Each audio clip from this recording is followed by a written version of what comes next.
안녕하세요. 정의당 여성위원장 박인숙입니다. 정의당 여성위원회가 만드는 정의페미 수다방 오늘 4번째 시간이 됐습니다. 오늘은 최근 가장 뜨거운 이슈가 되고 있는 연동형 비례대표제 관련해서 정치 수다를 시작해 보겠습니다. 오늘은 전문가로 여성 정치 전문가이시죠. 우리 이진옥 젠더정치연구소 여세연 대표님 오셨습니다. 네, 안녕하세요. 정의당 권수정 서울시 의원 함께 하셨습니다. 여러분의 소중한 정의당 서울시 의원 권수정입니다. 반갑습니다.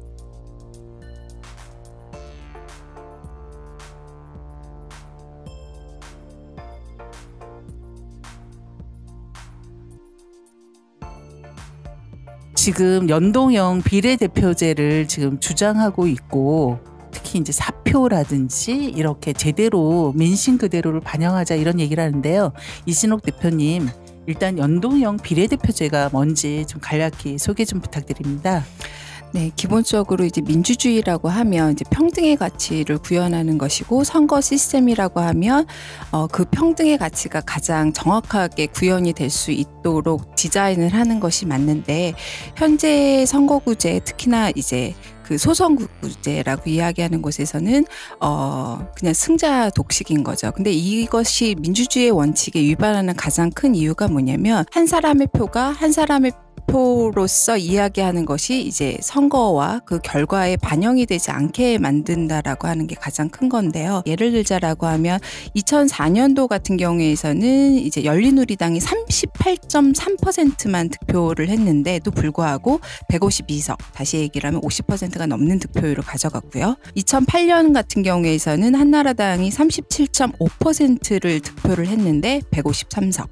그리고 2011년에는 새누리당이 42.8%를 얻었는데 152석을 차지를 하는 결과를 만드는 것입니다. 그 국회라고 하는 것이 운영을 할 때 가장 중요하다라고 할 수 있는 국민의 의사가 정확하게 자기의 표화되지 않으면서 민주주의의 원칙에 위반을 하고 있다라고 하는 것이 가장 큰 문제인데요. 근데 한국 같은 경우는 이미 비례대표제가 있습니다. 그런데 문제는 뭐냐면 이 비례대표 의석 자체가 너무나 부족한 거죠. 처음에 도입을 할 때는 그래도 2004년도에 54석으로부터 출발을 했었는데 지금은 47석. 그래서 그 비례대표 의석 비율이 계속해서 줄어들고 있고 더 나아가서 지방의회 같은 경우에서는 비례대표 의석 비율이 국회의 15.7%에 비해서 더 낮은 10%밖에 안 되다 보니까 민심을 반영을 할 수 있는 보완책으로서의 비례대표 기능도 전혀 하지 못하면서 양당제를 더욱더 강화시키는 데 일조한 왜곡된 비례대표제, 그런 의미에 있어서 연동형 비례대표제라고 하는 것은 민주주의와 대표성을 강화하는 데 있어서 가장 중요한 제도로서 지금 대안책으로 논의가 되고 있는 것이죠.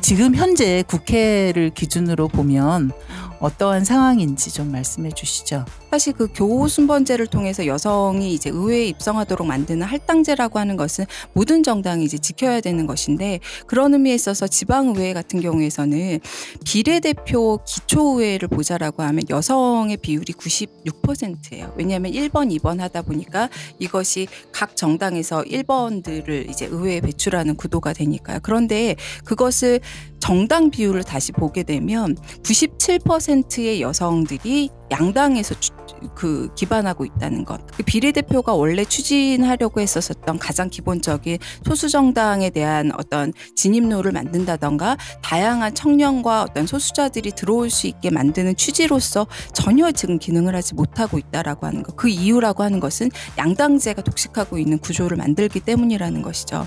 만약에 그렇게 비례대표가 조금 더 확대되어서 추진이 되었다면 훨씬 더 많은 여성들, 훨씬 더 젊은 정치인들 그리고 다양한 목소리들이 담길 수 있는 서울시 의회가 되었을 거고 정의당 같은 경우는 저희도 이제 홀수 가장 앞번호에 여성들을 배치하지 않습니까? 때문에 더 많은 여성의 목소리를 이 서울시 의회에서 구현할 수 있었을 건데 대단히 아쉬운 부분입니다. 현재 있어서 그 국회의원의 어떤 가장 정형화된 틀이라고 하는 것을 하나의 개인으로 보자라고 하면 성별로 보자면 남성이고 나이는 55.6 65세이고 국회의원, 현직 국회의원이고 재산 41억을 가지고 있고 납세의 규모는 약 3억 정도 되고요.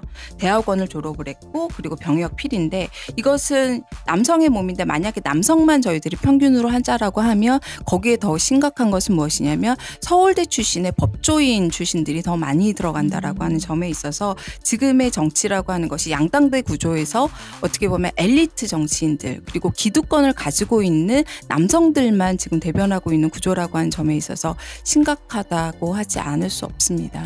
남성 중심 의회가 가지는 문제가 지금 사례로 좀 말씀해 주시면 어떨까요? 그러니까 여성운동의 의제나 사람들이 많이 동의를 하지 않는다 하더라도 이것이 기본적으로 장기적인 어떤 대안이 될 수 있다라고 하는 법령들을 내려고 하게 되면 항상 그 남성들의 네트워크에 갇혀서 자기 정치를 실현할 수 없을 것인 것뿐만이 아니라 여성 정치인들을 여성 의원들을 협박을 하는 거죠. 너희들 계속해서 당론에 위반을 하면 그러면 너희들한테 이후에 공천권을 주지 않겠다. 실질적으로 좋은 정치를 하려고 했었던 많은 여성 의원들은 재선에 실패하는데 그 이유는 결국 공천을 받지 못해서인 거죠. 그런 그렇죠. 의미에 있어서 여성 정치인들의 숫자가 단순히 적은 것뿐만이 아니라 여성 의원들을 개토화시키는 방식의 정치가 바로 이제 남성 정치, 기득권 남성 정치가 가지고 있는 가장 큰 폐해이다라고 하는 말씀을 드릴 수 있을 것 같습니다. 이제는 새로운 계기점으로 이제 연동형 그래, 비례대표제가 새로운 변화를 좀 만들 수 있다고 생각을 합니다.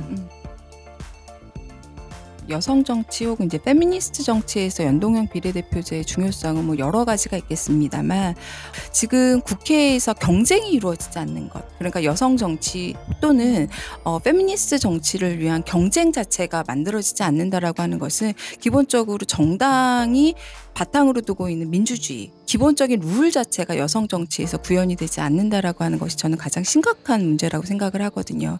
다른 목소리를 낼 수 있는 여성 정치인들이 다른 정당을 통해서 가지 않으면 이 정치라고 하는 것에서 만들 수 있는 최선의 어떤 정책이라고 하는 것 또한 끊임없이 축소되는 상황에서 여성 유권자들은 계속해서 길거리로 내보내지면서 정치라고 하는 것은 유권자의 민심을 배반하면서 사람들이 정치에 대해서 불신하게 되고 그러면서 사회적 갈등은 더욱더 커지고 그러면서 그것에 대한 비용은 커지고 사람들의 희망은 없어지고 이런 악순환이 계속될 수밖에 없다라고 하는 점에 있어서 정책을 통해서 여성 정책들을 만들어낼 수 있게 만드는 것, 그것이 바로 연동형 비례대표제. 권수정 의원님이 이제 110명 의원 중에 한 명으로 유일한 진보정당 의원이신데 실제로 너무나 많은 진보적 요구를 혼자서 감당해야 할 이런 어려움이 있으실 것 같아요. 앞서 말씀하신 것처럼 이게 당론에 따라서 이 여성의 정체성을 좀 드러내고 여성 의제를 다룰 수 있는 여성 의원들의 목소리가 대단히 한정되는 부분을 많이 봐요. 최근에 그 서울시 예산을 다루는 과정에서도 위드유 센터나 아니면 뭐 디지털 성범죄 관련된 예산 전액을 삭감하는 보건복지위원회에서 특히나 여성위원께서 발언하신 내용을 확인하면 정말로 저희가 가슴이 답답한 부분이 좀 생기고요.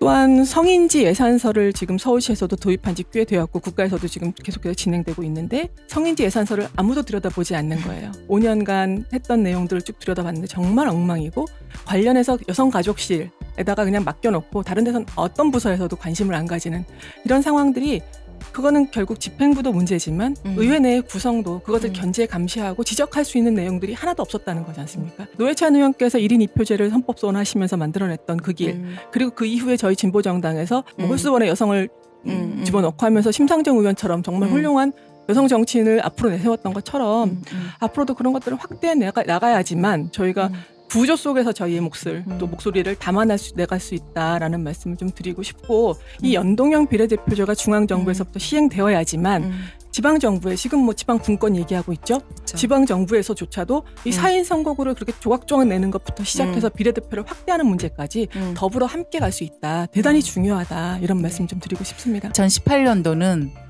여성 정치의 의제가 정말 사회적인 폭발과 합의 로 가는 과정에 있다고 봅니다. 그래서 페미니즘 정치가 이제 도래할 때가 됐는데요. 네. 마지막으로 이 연동형 비례대표제를 비롯하여 좀 이 이야기는 꼭 하고 싶다. 지금 당장 좀 더 다양성이 열릴 수 있는 연동형 비례대표제를 올 연말 안에 반드시 쟁취해야 된다. 그래야지만 그래도 우리 사회가 한 걸음 더 나아갈 수 있는 진일보된 어떤 것을 만들어 나가는 것이 아닌가라는 말씀을 좀 드리고 힘 좀 모아주십시오. 저희가 이제 그 할당제나 이제 동수개헌 등의 이제 성평등 의회에 대해서 이야기를 하는 가장 큰 이유는 여성 정치인의 수를 늘린다라고 하는 것인데, 그런데 여성 정치인의 수라고 하는 건 단지 그 수가 아니거든요. 그 수를 만들어내기 위한 역동 과정이다라고 했을 때 정치 개혁 없이 여성 정치인 수는 늘어날 수 없고, 여성 정치인의 수가 늘어나지 않으면 정치는 개혁되지 않습니다. 우리가 안희정 무죄 판결에서 본 것처럼 지금의 기득권 정치라고 하는 것은 단순하게 국회만 있는 것이 아니라 행정부, 사법부를 둘러싼 그 권력 네트워크에 있는 것이거든요. 이것을 끊어내지 않으면 저희에겐 정치 개혁이라고 하는 것은 있을 수가 없고, 누구나 존중받을 수 있는 정치, 특히 이제 성평등한 정치를 만들기 위해서는 다양한 정치 세력들이 들어갈 수 있는 연동형 비례대표제를 저희는 꼭 만들어낼 예정이고요. 12월 15일 이번 주 토요일입니다. 3시에 여의도 국회 앞으로 모여주십시오. 불꽃 집회를 통해서 연동형 비례대표제 힘을 모아내겠습니다. 저도 갑니다. 예. 저도 갑니다. 네, 그럼 그때 만나요. 그때 뵙겠습니다. 예, 네, 고맙습니다. 감사합니다. 국민 여러분, 선거제도 개혁 지금 해야 합니다. 지금 아니면 못합니다. 촛불의 힘으로 해야 합니다. 불신받는 국회, 밥값 못하는 국회, 이번만큼은 송두리째 바꿔야 합니다. 위원장. 안녕하세요. 정의당 대표 이정미입니다. 지금 이곳은 국회 로텐홀 앞인데요. 오늘로 단식 4일째 진행되고 있습니다. 민심과 똑 닮은 국회를 만들어서 국민들의 입법부가 보다 신뢰받는 기관으로 나아가야 한다는 그 염원을 담아서 지금 단식에 돌입을 했습니다. 특히 인구의 절반인 여성들을 대변할 수 있는 여성 국회의원 숫자 지금 17%밖에 되지 않습니다. 연동형 비례대표제로 민심과 국민의 목소리가 온전히 담길 수 있도록 끝까지 함께하겠습니다. 12월 15일 이곳 국회 앞에서 연동형 비례대표제도를 바라는 수많은 시민들이 함께할 것입니다. 여러분들도 많이 오셔서 국회에 시민들의 목소리가 제대로 전달될 수 있도록 힘써 주십시오. 그러면 저도 여러분들의 뜻을 받들어서 최선을 다해서 싸우겠습니다. 감사합니다.